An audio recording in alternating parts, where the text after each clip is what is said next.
Hello friends, stock market की इस playlist में जिसमें मैं जो आपको फंडामेंटल एनालिसिस में बता रहा हूँ, इसकी ये लास्ट वीडियो है इस प्लेलिस्ट में।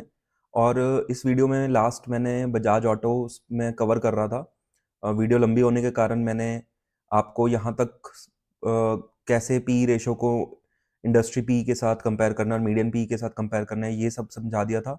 ये सारी रेशियोज मैंने एक्सप्लेन कर दी थी। इस वाले वीडियो में हम quarterly profit, profit and loss account जो कि एक ही चीज़ है, balance sheet, cash flow statement, ratios और इन्वेस्टर्स और ये छोटा सा एक डॉक्यूमेंट्स, ये सारी चीज़ें हम देखने वाले हैं। तो क्वार्टर्स जो है, क्वार्टरली रिजल्ट्स है बेसिकली, उससे शुरू करते हैं। बेसिकली अब जैसे दिसंबर 2024 का लेटेस्ट रिजल्ट है, तो हमें इसको कैसे कंपेयर करना है? हमें इसको दिसंबर 2023 के साथ कंपेयर करना है, ना कि सितंबर 2024 के साथ, जो कि कुछ लोग गलती करते हैं। क्यों? क्योंकि बहुत सारे बिजनेस जो हैं इंडिया में साइक्लिकल हैं। जैसे कि ज्वेलरी बिजनेस, जब भी ओकेजन होते हैं, मैरिजेस होती हैं, उस टाइम पर बिजनेस ज़्यादा ग्रो करता है और वो पर्टिकुलर टाइम होता है हर साल। लाइक जो अक्टूबर, नवंबर, दिसंबर वाला जो क्वार्टर है, वो बहुत ज़्यादा ग्रो करता है जो ज्वेलरी के बिजनेस में। कुछ महीने हैं जो ज़्यादा वो हैं, जैसे कि मॉनसून के ऊपर जो एग्रीकल्चर सेक्टर है वो बहुत ज़्यादा डिपेंडेंट है। इसलिए हमें हर साल को उसके लास्ट क्वार्टर से ही हर क्वार्टर को कंपेयर करना है, rather than just the previous quarter.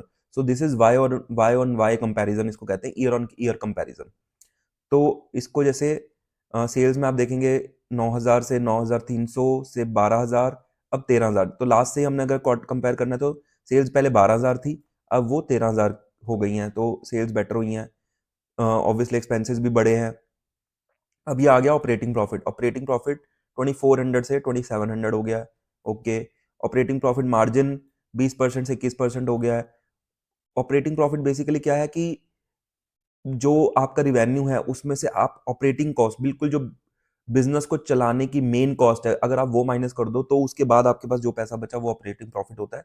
और उसी तरह से हम उसकी परसेंटेज निकाल लेते हैं। अदर इनकम हमें देखनी चाहिए, अगर अदर इनकम में एक्सेप्शनल आइटम्स नहीं है, इसमें जैसे कि हम देख रहे हैं कोई एक्सेप्शनल आइटम नहीं है, तो अदर इनकम जो नॉर्मल अदर इनकम है वो हमें कंसिडर ऑब्वियसली करनी चाहिए। क्योंकि बहुत सारे बिजनेस बैंक्स वगैरह के केस में तो इनफैक्ट आप देखेंगे कि अदर इनकम काफी मेजर रोल प्ले करता है, क्योंकि बैंक्स का नेट इंटरेस्ट मार्जिन जो उनका कोर बिजनेस है, कई बार उससे उनको इतना प्रॉफिट नहीं होता, लेकिन म्यूचुअल फंड्स को बेचने से या फिर लोन को प्रोसेस करना, ये सब उनका अदर इनकम में आता है। और वो सारा इनकम बहुत ज्यादा उनका मेजर रोल प्ले करता है। तो ऑब्वियसली अदर नॉर्मल इनकम हमें हमेशा देखनी है। उसमें से एक्सेप्शनल आइटम्स अगर कोई है तो एक्सेप्शनल आइटम जैसे कि एक वन टाइम कोई चीज हो गई, जैसे 100 करोड़ की लैंड कंपनी ने बेच दी तो 100 करोड़ आ गए, तो ऑब्वियसली वो एक वन टाइम मेजर है, अनटिल अनलेस कि वो कंपनी रियल एस्टेट बिजनेस में है। तो यस, तो ये सब चीजें देखनी है। ये इंटरेस्ट क्या है? ये इंटरेस्ट है जो बोरोइंग्स है उसकी वजह से जो इंटरेस्ट लगा। तो ये देखेंगे आपकी सीधा 47 करोड़ से 75, 120 ऐसा क्या हुआ है, ये चीज का एक्सप्लेनेशन आपको बैलेंस शीट में मिलेगा। बैलेंस शीट में जाएंगे, ये देखिए बोरिंग्स देखिए, 124 करोड़ से 1900 करोड़ हुई, फिर 5200 करोड़ हुई। तो इसका मतलब ऑब्वियसली पता लग रहा है बोरिंग्स बढ़ी हैं, तो इंटरेस्ट बढ़ा है इसी वजह से। हम यहाँ पर देख लेते हैं फिर से। यस, ये रहा। ये इंटरेस्ट इसीलिए बढ़ा है जो कि हमारी बैलेंस शीट में भी साफ साफ दिख रहा है। डेप्रिसिएशन, डेप्रिसिएशन बेसिकली क्या होता है कि कोई भी कंपनी के फिक्स्ड एसेट्स हैं उसके ऊपर वो डेप्रिसिएशन क्लेम कर सकता है। कि जैसे कोई कंपनी है, लेट सपोज आईटी कंपनी है, उसके 100 करोड़ के उन्होंने कंप्यूटर्स खरीदे हैं, तो जैसे इनकम टैक्स एक्ट के अकॉर्डिंग वो 18% का डेप्रिसिएशन ले सकते हैं कंप्यूटर्स पे। तो 18% उसमें से वो 100 करोड़ में से 18 करोड़ माइनस कर सकते हैं। तो वो कंपनी के लिए बेनिफिट होता है इनफैक्ट, क्योंकि उसको कम profits generate on the papers, वो कम प्रॉफिट जनरेट कर रहा है तो उसको टैक्सेस भी कम देने पड़ेंगे। तो अगर आप देखेंगे बहुत पुरानी कंपनी है तो डेप्रिसिएशन बहुत ह्यूज होगी। इनफैक्ट उस वजह से कंपनी को अकाउंटिंग में बड़ा फायदा होता है और टैक्सेस कम पे करने पड़ते हैं। तो अगर लास्ट ईयर से देखें, प्रॉफिट बिफोर टैक्स 2600 करोड़ से 2800 करोड़ हो गया, एंड आफ्टर टैक्स 2000 करोड़ से 2200 करोड़ अप्रोक्सीमेटली। तो इसको बस ये आपको समझाना था कि कैसे इसको देखते हैं। एक और चीज़ है, ये स्टैंड अलोन वर्सेस कंसोलिडेट वाली चीज़ है कि यहाँ स्टैंड अलोन, ये कंसोलिडेटेड फिगर्स हैं सारी, स्टैंड अलोन पे करेंगे तो स्टैंड अलोन आएगा। क्या फ़र्क है? जैसे कि कोई भी बिजनेस है उसमें कोई ना कोई सब्सिडरीज भी इन्वॉल्व होती है। जैसे कि अगर मैं टाइटन का बिजनेस लूँ, उसमें मेन बिजनेस क्या है उनका, ज्वेलरी सेगमेंट का, लेकिन उसमें टाइटन आई भी इन्वॉल्व है, उसकी जो सब्सिडरी है, और भी जो टाइटन की कंपनीज होंगी कंसोलिडेटेड आपको ओवरव्यू पिक्चर प्रेजेंट करेगा। तो हमेशा हमें कंसोलिडेटेड पिक्चर ही देखनी है। स्टैंड अलोन हम तब देख सकते हैं जब किसी एक पर्टिकुलर धंधे में कंपनी के कोई प्रॉब्लम है, तो हमें एनालाइज करना है बहुत बारीकी से कि किस एक सेगमेंट में प्रॉब्लम आ रही है। लाइक सपोज जैसे रिलायंस इंफ्रा, RIL है, रिलायंस इंफ्रा, तो उसमें बहुत सारे सेगमेंट्स हैं, रिटेल भी है, रिलायंस रिटेल भी है एंड रिलायंस डिजिटल भी है, जियो के भी कुछ कंपोनेंट्स हैं। तो वो सारी चीज हमें ये बताती है कि हमें as a whole consolidated Reliance को देखना है जब भी उस कंपनी का हम एनालिसिस कर रहे हैं। स्टैंड अलोन नहीं देखना है हमें उस कंपनी को। तो ये वही चीज है, हर जगह आपको ये स्टैंड अलोन दिखेगा, बट अगर आपको अलग से वो कंपनी को एनालाइज करना है तो ठीक है, नहीं तो हमें जो कंसोलिडेटेड फिगर है वही देखनी है। ये भी प्रॉफिट एंड लॉस, अब यहाँ पर हमने क्वार्टर वाइज देखा था, ये ईयर टू ईयर कंपैरिजन है, मार्च 2013, 14, 15 अप टू मार्च 2024, और ये लास्ट में ट्रेलिंग 12 मंथ्स। ट्रेलिंग 12 मंथ्स में बेसिकली क्या होता है, जो पिछले 12 मंथ्स की फिगर्स हैं क्वार्टर से, जैसे ये 4 12 मंथ्स की फिगर्स हैं, इनको उठा के TTM की जो रेशो है, ट्रेलिंग 12 मंथ्स की जो रेशो है, वो बना दी जाती है कि पिछले 12 महीने में वो क्या कंपनी कैसा परफॉर्म कर रही है। तो इससे आप, वही सारे फिगर्स हैं, इससे आप प्रॉफिट एंड लॉस पूरा समझ सकते हैं। जैसे मैंने अभी आपको क्वार्टरली रिजल्ट्स बताए, तो इससे ईयरली रिजल्ट्स भी आप कंपेयर कर सकते हैं, बिल्कुल वैसे ही इसमें भी आप देखेंगे तो इंटरेस्ट देखिए एकदम से 40-60 करोड़ से 272 करोड़ पहुंच गया, जो कि हमने कंपनी के पहले सेक्शन यहाँ पर भी देखा था, जो रीड मोर में, कि कंपनी का बोरोइंग्स बहुत ज़्यादा बढ़ गई है। इसके बाद हमें देखना है एक चीज़ छोटी सी, ये भी देख सकते हैं, कंपाउंडेड सेल्स ग्रोथ, मतलब 10 साल में अगर देखें तो 8% पर ईयर के हिसाब से ग्रो कर रही है। लेकिन पिछले 3 साल से अगर हम देखें तो 17% पर ईयर के हिसाब से कंपनी की सेल्स ग्रो हो रही है। सिमिलरली प्रॉफिट ग्रोथ 10 साल में देखें तो 9% पर ईयर से ग्रो कर रहा है, लेकिन पिछले 3 साल में देखें तो 17% पर ईयर से ग्रो कर रहा है। स्टॉक का प्राइस कैसे ग्रो हो रहा है, 10 साल में देखें तो 15%, 5 ईयर्स में देखें तो 33% पर ईयर, 3 ईयर्स में देखें तो 31% पर ईयर, और पिछले 1 साल में देखें तो माइनस ग्रोथ है स्टॉक के प्राइस में। वैसे ही रिटर्न ऑन इक्विटी अराउंड 23, 24, 26 इस तरह से ही हमेशा ग्रो करी है। बैलेंस शीट देखें तो बैलेंस शीट में इधर आप ऑप्शन मिलेगा आपको कॉर्पोरेट एक्शन का। इसमें आप देख सकते हैं सारा जो भी कंपनी ने कोई भी कॉर्पोरेट एक्शन हुआ है, बायबैक हुआ है शेयर्स के, ईसॉप्स बेसिकली अपने ही एम्प्लॉयज वगैरह को शेयर्स जब दिए जाते हैं उसको ईसॉप्स कहते हैं। डिविडेंड कंपनी ने कब कब डिविडेंड दिया है, 2024 में कितना डिविडेंड था, 23 में, 22 में, एंड सो ऑन। बायबैक मैंने आपको ऑलरेडी बताया। बोनस, कंपनी का एक बार बोनस अनाउंस करती है या स्प्लिट अनाउंस करती है, उसमें नंबर ऑफ शेयर्स इंक्रीज होते हैं, तो ये वो वाली चीज़ है। मर्जर मर्जर हुआ जैसे बजाज ऑटो का, ओ सॉरी ये डी मर्जर है, बजाज ऑटो का बजाज होल्डिंग्स एंड इन्वेस्टमेंट से 2008 में डी मर्जर हुआ था। पहले basically Bajaj holdings and investment थी 2008 तक, फिर 2008 के बाद बजाज ऑटो उसमें से डी मर्ज हुई और अलग से लिस्ट हुई। ठीक है, अब जैसे कि मैंने आपको इक्विटी कैपिटल और रिजर्व्स ये दोनों कंपोनेंट पहले ही बताए थे, ये दोनों जो हैं ये इक्विटी का पार्ट है। ये वाला जो पार्ट है ये तो बेसिक इक्विटी है, जैसे कि कंपनी ने शेयर्स उठाए, जो कंपनी के हम लोग शेयर्स खरीदते हैं, या जो भी कंपनी के शेयर्स मार्केट में बिकते हैं उस वजह से, या जो शुरू में ओनर्स हैं उन्होंने जो शेयर्स कंपनी के खरीदे हैं, ये सारा पैसा उसको रिप्रेजेंट करता है, ये 283 करोड़, 270 करोड़। ये जो रिजर्व्स हैं ये बेसिकली कंपनी हर साल जो पैसा कमा रही है, कुछ ना कुछ नेट प्रॉफिट तो कर ही रही है, तो वो कंपनी उसमें से कुछ तो डिविडेंड दे देती होगी और कुछ री इन्वेस्ट कर देती होगी, तो ये सारा पैसा वो है। तो ये ऑब्वियसली कंपनी की लायबिलिटी है, ये समझना बहुत ज़्यादा ज़रूरी है, कि मुझे भी कई बार पहले कंफ्यूजन होती थी कि ये कंपनी की लायबिलिटी कैसे है, क्योंकि ये तो कंपनी के पास पैसा पड़ा है। हाँ, कंपनी के पास पैसा पड़ा है, लेकिन पैसा किसी और का है। ये पैसा भी शेयर होल्डर का पैसा है, अल्टीमेटली कंपनी को देना ही पड़ेगा। ये जो बोरिंग्स हैं, कहीं से भी तो बोरिंग्स करी होंगी, बैंक से या थर्ड पार्टी से, ये भी कंपनी की लायबिलिटी है।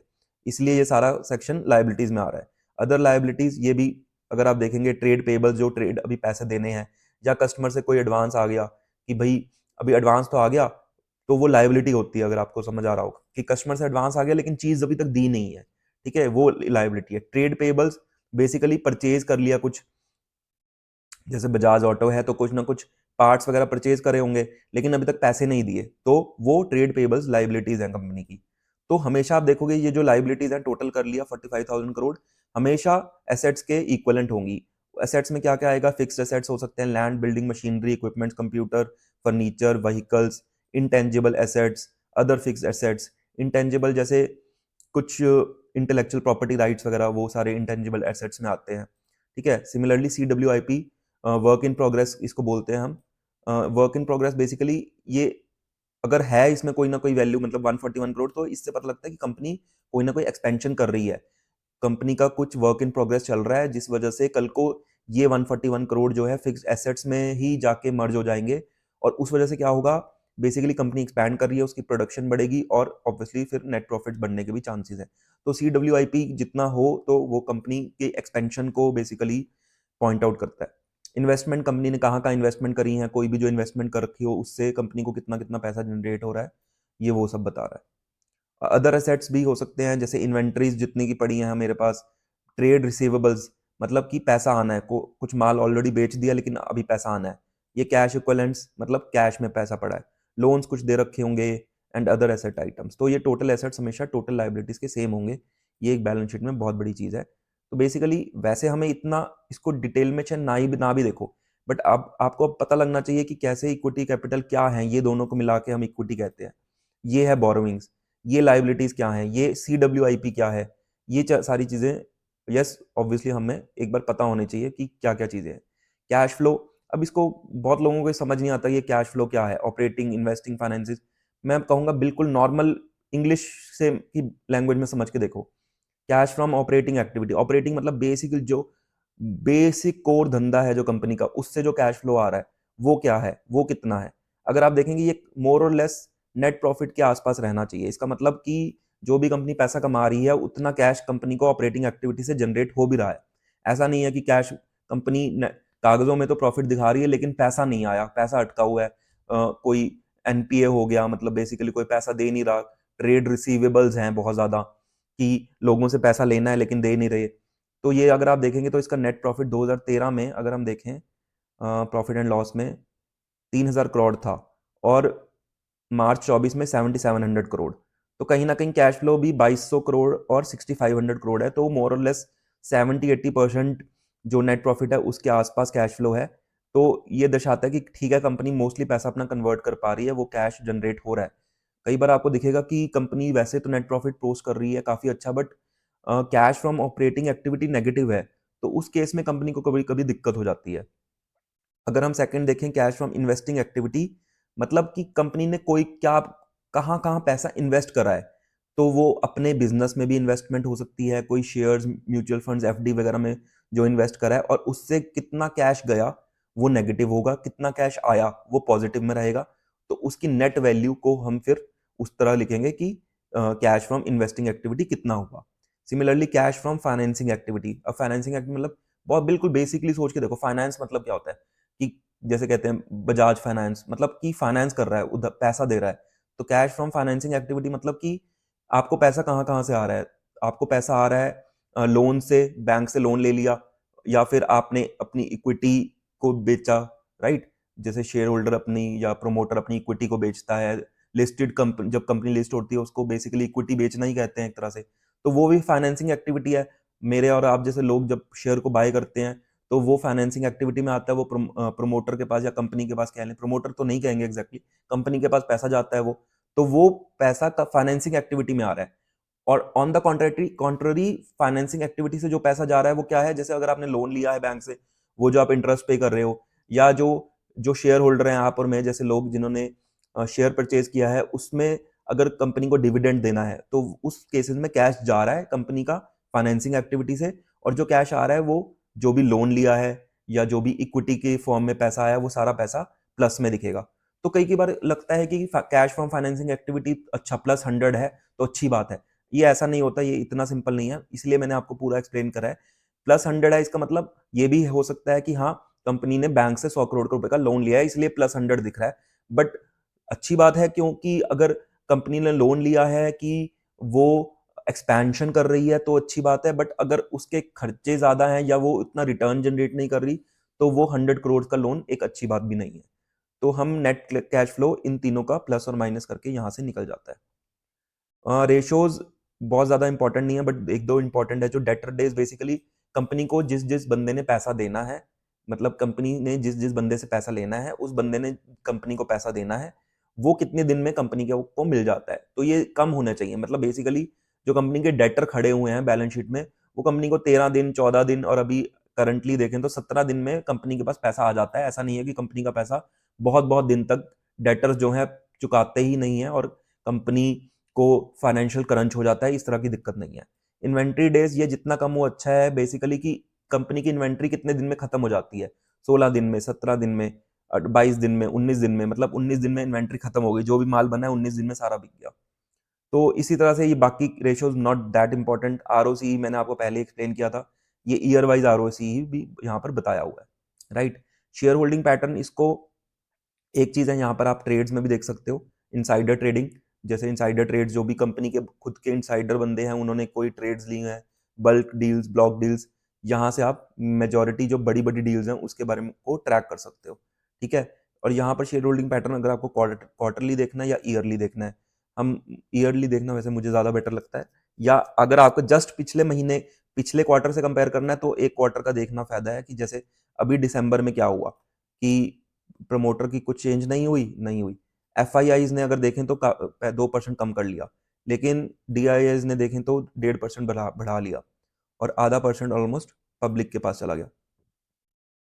तो इसको अलग अलग देखने की जरूरत नहीं है, ये सारे जो हैं वो स्ट्रॉन्ग हैंड्स है, प्रमोटर, डी बेसिकली हमारे म्यूचुअल फंड, जैसे कोई SBI का mutual fund, HDFC, Parekh, ABC, बहुत सारे म्यूचुअल फंड्स हैं। तो ये सारे बेसिकली स्ट्रॉन्ग हैंड्स है, क्योंकि इनको पता होता है कि कंपनी में क्या होने वाला है। ये कंपनी की पिक्चर या फिर ग्लोबल जो हेडविंड्स हैं या टेलविंड्स हैं उनको एनालाइज करके ये समझ पाते हैं कि किस कंपनी में ज़्यादा चांसेस हैं आगे ग्रो करने के। तो ये सारे स्ट्रॉन्ग हैंड्स होते हैं। तो हमने बेसिकली देखते हैं कि कंपनी में जो स्ट्रॉन्ग हैंड्स है वो मेजॉरिटी में होने चाहिए, 75-80% जो शेयर होल्डिंग होनी चाहिए वो स्ट्रॉन्ग हैंड्स के पास होनी चाहिए। जैसे यहाँ पे 55 प्लस 12 प्लस 10 और ऑलमोस्ट ऑलमोस्ट 80% जो है वो स्ट्रॉन्ग हैंड्स के पास है, और पब्लिक के पास 22% है। इसको भी आप खोल के देखेंगे तो यहाँ पर 3.5% ऑलमोस्ट ये हो सकता है कोई ना कोई प्रमोटर ही हो जिसको यहाँ पर दिखा रखा है, तो Jaya Hind industries private limited. तो आप देखेंगे तो ग्रेटर देन 80-82% जो है स्ट्रॉन्ग हैंड्स में है, प्रमोटर्स के पास है, एफ के पास है, foreign institutional investors, DIIs, mutual funds, और गवर्नमेंट के पास भी बहुत माइनर सा स्टेक है। तो इस तरह से आप देख सकते हैं कि स्ट्रॉन्ग हैंड्स मतलब वीक हैंड जो पब्लिक है, वो ऐसा नहीं होना चाहिए कि 50% कंपनी पब्लिक के पास पड़ी है तो कभी भी। और इनफैक्ट एक और चीज़ है, जो प्रमोटर में प्लेज परसेंटेज भी आप यहाँ से जो रेशियोज एडिट करते हो, प्रमोटर की प्लेज परसेंटेज आप देख सकते हो यहाँ से, प्रमोटर होल्डिंग प्लेज परसेंटेज। इससे क्या पता लगता है प्रमोटर ने अपना जो हिस्सा है, अपने जो स्टेक्स है, अपनी इक्विटी है, वो प्लेज कर रखी है क्या लोन लेने के लिए, और प्लेजिंग हो रखी है, इसका मतलब प्रमोटर के मतलब this is a something negative for the company, की प्रमोटर ने अपनी जो इक्विटी है उसको प्लेज किया हुआ है बैंक्स को, ठीक है। तो ये हमने सारी रेशियोज देख ली, शेयर होल्डिंग देख ली। यहाँ पर नीचे कॉन कॉल्स हैं, कॉन कॉल्स में आप यहाँ पर नोट्स वगैरह पढ़ सकते हो, ये बड़े इंपॉर्टेंट होते हैं, मतलब वो पढ़ने चाहिए मुझे, मैं ये रिकमेंड करूंगा, बस आप ये नोट्स वगैरह पढ़ लो, इसको PPT वगैरह पूरी पढ़ने की जरूरत नहीं है। नोट्स अगर आप पढ़ोगे तो आपको पूरा पता लग जाएगा कि क्या क्या है। यहाँ से अगर आप ट्रांसक्रिप्ट भी पढ़ सकते हो इसको डाउनलोड करके। ऑल्दो ये लगता है एक बार को कि इतना ज़्यादा हम कैसे पढ़ सकते हैं, बट बड़ा ही इंटरेस्टिंग होता है ये। एक क्वेश्चन आंसर फॉर्म में, कन्वर्सेशन फॉर्म में सारा लिखा होता है, कि कोई क्वेश्चन कर रहा है उसके बाद कोई आंसर दे रहा है, इस तरह से ये सारा बनाया होता है। तो अगर आप पढ़ोगे तो आपको बहुत इंटरेस्टिंग लगेगा। अभी मैं लास्ट में बस एक छोटा सा एग्जांपल देना चाहता हूँ कि एक प्रॉफिट एंड लॉस अकाउंट में कि किसको कैसे देखना है। कई कई बार लोग उसको मिसअंडरस्टूड करते हैं। तो मैं एक जैसे कंपनी को सर्च करता हूँ, जोमेटो को। अभी रिसेंटली क्या हुआ, जोमेटो के जो क्वार्टरली रिजल्ट्स है वो बहुत ही पुअर थे। तो देखते हैं क्या एक्चुअली में ऐसा था। जैसे कि अभी रिसेंट क्वार्टर में जोमेटो के 60 करोड़ के प्रॉफिट आए, 138 करोड़ के पहले प्रॉफिट्स थे, तो ऑलमोस्ट 40% प्रॉफिट्स रह गए, 60% प्रॉफिट्स गिर गए। तो ऑन द प्राइमा फेसी तो यही लग रहा है कि ऐसा ही हुआ है, और जितने भी न्यूज़ है, हेडलाइंस है, उसमें भी ऐसा ही दिखा रहे होंगे। बट क्या ऐसा हुआ है सच में? अच्छा चलो प्रॉपर्ली डिटेल में देखते हैं। सेल्स 3200 करोड़ से 5400 करोड़ पे चली गई। ऑपरेटिंग प्रॉफिट 51 करोड़ से 162, 3 टाइम्स हो गया ऑपरेटिंग प्रॉफिट। ऑपरेटिंग प्रॉफिट जो मेन कोर बिजनेस का प्रॉफिट है, जो मेन धंधे का प्रॉफिट है, वो जोमेटो का 3 टाइम्स हो गया। ऑपरेटिंग प्रॉफिट मार्जिन 2% से 3% बढ़ गया। अदर इनकम, ये अदर इनकम देखना पड़ेगा, एक्सेप्शनल तो नहीं है, नहीं है, नॉर्मल अदर इनकम है, ठीक है। तो 219 करोड़ से 252 करोड़ हो गई। फिर क्या प्रॉब्लम आई है? इंटरेस्ट बढ़ गया थोड़ा सा, 18 करोड़ से 43 करोड़। तो पक्का बैलेंस शीट अगर आप जाके देखोगे तो बोरिंग्स बड़ी होंगी, देख लेते हैं बैलेंस शीट में जाके। यस, ये देखिए 749 से 1159, पहले 507, फिर 749, फिर 1159। तो बोरिंग्स बढ़ी हैं, इस वजह से एक तो इंटरेस्ट बढ़ गया थोड़ा सा, राइट। और उसके बाद यहाँ पर आप देखेंगे 128 करोड़ से 247 करोड़ डेप्रीसिएशन बेसिकली ज़्यादा क्लेम करी है, क्योंकि पुरानी कंपनी है, मैंने आपको पहले भी बताया था, जो डेप्रीसिएशन एक तरह से अकाउंटिंग के लिए उनको बेनिफिट ही करती है।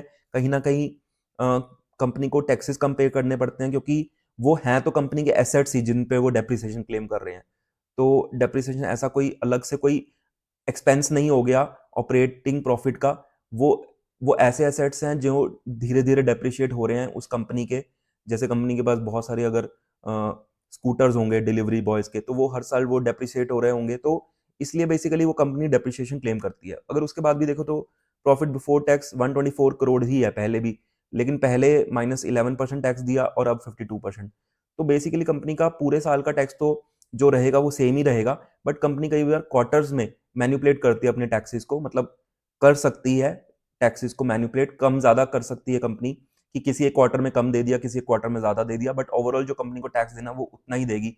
वो 22% के आसपास कॉर्पोरेट टैक्सेस हैं जैसे, तो ऑब्वियसली कंपनी ने 52% टैक्स दिया है, तो ये टैक्सेस हो सकता है अगली बार एडजस्ट हो जाए।